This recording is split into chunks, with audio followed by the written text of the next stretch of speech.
All right, we're here with Josh Krulewitz, Vice President of Communications for ESPN, a longtime friend. I go way back with Mr. Krulewitz. One time he calls me up, says he pitches me a story, great idea, whatever it was, and I had a long silence. He goes, "What do you think?" And I said to him, "Buy an ad." Yeah, it's a true story, except it wasn't just once. It happened about 30 times a year. And then I would try to pitch something to you, and you would say, "Buy an ad." Yes, so anyway, it goes both ways. So you go. When did you start at ESPN? I was an intern in 1990. Actually, I began my career as at ESPN and full time in 1992. Wow, that's a long time. It's a long time. How is this business kind of, from your time, and what was, when you first started here, from a PR perspective, what was your mandate? What did you? It was interesting. ESPN at that time was really starting to come its own from a program perspective. We were just a single television network. There was no internet, no radio. We didn't have ESPN2 back then, so really we were focusing on our 24-hour service that we had and trying to acquire the best programming content to sort of take us to the next level. And when I first started, it was baseball. We had Major League Baseball for the very first time in 1990. And just managing that effort was a Herculean effort across the company. But from a PR end, we were doing 6, 7, 8 games a week. With new blackout restrictions that we'd never done before with our viewership. So just managing through that, the viewer lines were off the hook. They didn't have the on-hold mechanisms they have today with fancy recordings and everything else. We just had to talk straight to the viewers, or they got a busy signal. And there was a lot of viewer phone calls back then. The communication was a lot different. But just trying to get the programming to the stage where people understood that ESPN, 1987, they talk about being a storybook year in the company's history. But 1990 and that decade really started the growth, both from a programming end and from an entity end. So that was really, we started launching new product, new networks, and reaching fans in new And so ways. you would have to, part of your mission then would be to reach out to people like me, other newspaper, Correct. media outlets, do a story. Right. And you actually used a phone back then. There was a phone. I know you're a big phone guy. I am a big phone. I love that about you, by the way, that you are, that it's an old school thing, but it's really not old school. That's applicable to all generations. The personal touch in PR is an invaluable thing that sometimes people take for granted. Now, some media people don't necessarily want to talk on the phone because they'd rather do work quickly by email, but the value a phone call represents in a personal relationship cannot be duplicated because you get to hear the other person's voice. You have a tone and understanding. You can really build a relationship that way. You have to use it in spurts, like people might not want to talk on the phone every day, but working the phone into the general rhythm of a conversation or relationship is invaluable. Well, we've talked about the relationships, which I think is kind of missing, or it's not the same as what it used to be. Relationships with PR people, because so much of it is done personally with email, No doubt, and texting, and social media. I mean, I think there is a loss of kind of a little bit of that sense of knowing somebody, knowing more than just them in a personal level. And knowing more than a business, but you also know them as people. That's definitely true, and that had a mutually beneficial relationship on both sides. So a reporter like you has a personal relationship with someone like me, or the people, or my colleagues, and you're going to ask for something. You need things from us, either access, interviews, information, and that personal relationship will help with that situation. On the other way, I have a personal relationship with you. I obviously am looking. You talked about buy an ad story, but there are many occasions where I pitched you stories that made sense for you and your readership, and having that personal relationship be able to shape that story even better and allow us to work together and maximize it for your needs and for our needs. And obviously we're not in the same business, but we were collaborating on something that was a win-win for both of us, and you did it journalistically sound, so it made sense for everybody. And that personal touch remains an important ingredient of the PR effort. So you're talking to a group of students that will include future PR people, future people. PR people. Josh Krulewitz, you send those internship and applications to Josh. Exactly. Right? Send them my way. Right. But, a lot of times you are promoting new initiatives, things that are going well. However, sometimes things kind of don't go well, and there's issues that ESPN has had to deal with. Some of them unpleasant, and it varies on the spectrum. But a lot of times it falls, and it requires a response. What is the company? How do when you're talking to these future PR people? How do you? Right. What is a big company's ESPN philosophy as far as dealing with stories that maybe are obviously they're not positive in nature. Okay, there's a couple guiding principles that I would say, and you're right, we've dealt with a lot of issues over the years, in large part because we have so much content, right? We're not just one network anymore. I talked about that earlier. We have a lot of content that we deal with, multiple networks. So over the course of a time, over a week, a month, a year, there's going to be things that happen. You have 1,000 on-air people that work for your company. There's bound to be some things that slip up. We know, we understand that and recognize that we're going to make some mistakes. So what's the rhythm and how you deal with those things when they happen? One is you want to consider your audience first and foremost, right? The mission of our company is to serve fans however we can, wherever they are. And that mission applies to dealing with issues as well, because you always have to think about the viewer reaction, and that's your audience, right? That's the people you're serving. So we as PR people have to work with the media to try to get our message out to the mass audience about how we're handling a certain mistake, an issue, a situation. Your integrity.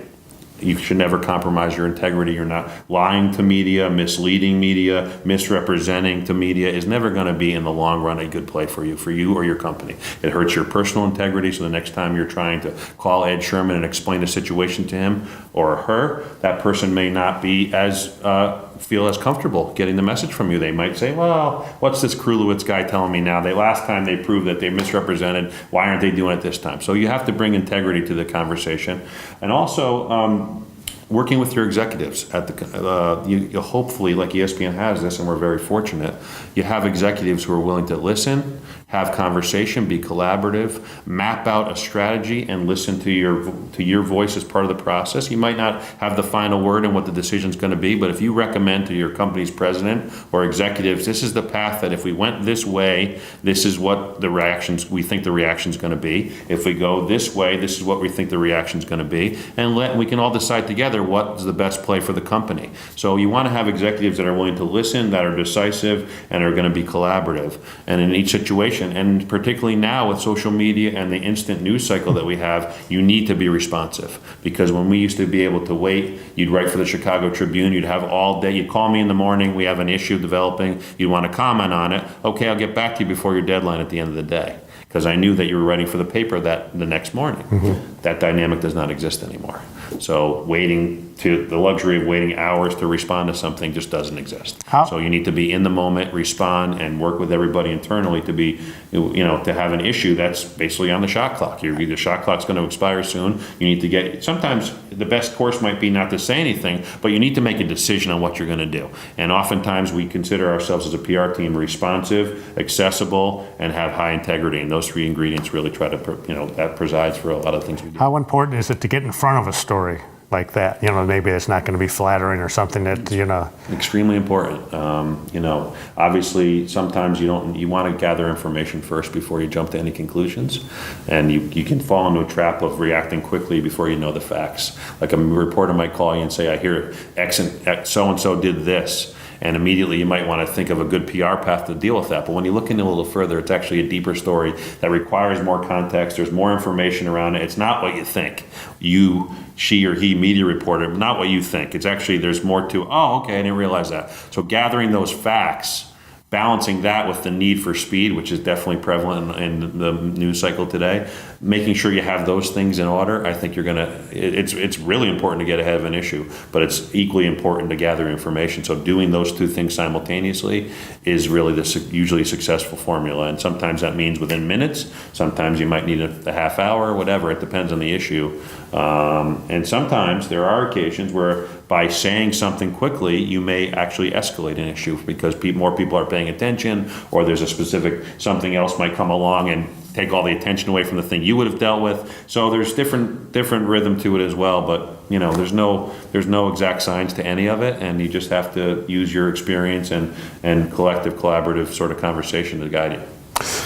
But ESPN has had lots of great stories through the years, and that's what you getting the message out. That's what you do, and you've done it 26 years. It's a long time, my friend. Yeah, there's a lot of messages we've got. A lot of messages. And what stands out for you? Well, first of all, I personally work for great people in our department, and they actually have been at the company even longer than me. I'm like a junior member compared to the two people I work for, and they have been, and again, to all these students out there who are going to be working in this business, if you can align yourself with bosses who have the perfect combination of allowing you independence to do your own thing and give you, the freedom to make your own decisions, but also have amazing experience that provide you with great guidance, because you need that too. So having those two things, willing to allow you to do your own thing and make decisions, but also provide great expertise to guide you on your decisions, that's a winning formula, and I personally have been a beneficiary of that. So that's been a great thing, and one of the greatest things about my career at ESPN.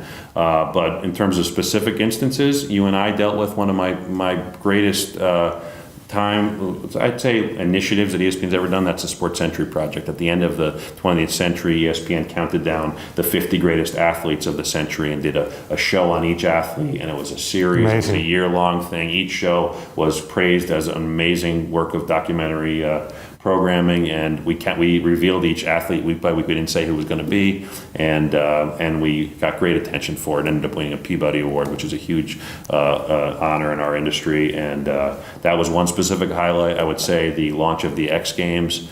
I was fortunate enough to be involved in the press conference to help launch the announcement, the creation of the X Games. Never been heard of before. It's hard to imagine a sports world now without the X Games, but pre-1995 there was no X Games. So we had a press conference to announce the creation of it, and believe me, some of those early pitches about X Games, I got a lot of buy-in ads, because people didn't even know what it was. I don't know, how could these be sports? How could this work? And obviously it hasn't necessarily taken over the sports universe, as it's not bigger than the Super Bowl, but it's certainly established itself on the sports landscape in a rightful place. These are great athletes who do great things, and to be part of that growth for the first decade of the X Games is another great experience. It was a little bit different, like outside the normal sweet spot of ESPN. I was there, the game that Mark McGuire tied Roger Maris's record. That game was on ESPN in Labor Day of 1998, and that was an amazing highlight to be there. And the Sosa McGuire thing was great. Obviously, in context now we have a little bit different feel about it, but it was an amazing moment. And just being a part of the growth of ESPN, to see how much the company has grown. The people that work at ESPN are so dedicated to making it great for sports fans, like to do something different and distinctive every single day, and to be around that sort of energy every day, and to, don't tell my bosses this, but I would do the work for free. Is that amazing? Okay, Josh is doing it for free. Thank you. Thanks, old pal. All right, great to see you. You're the best. He's a great guy, this guy. Listen to him. Okay, did you get that? Good. Thanks, John.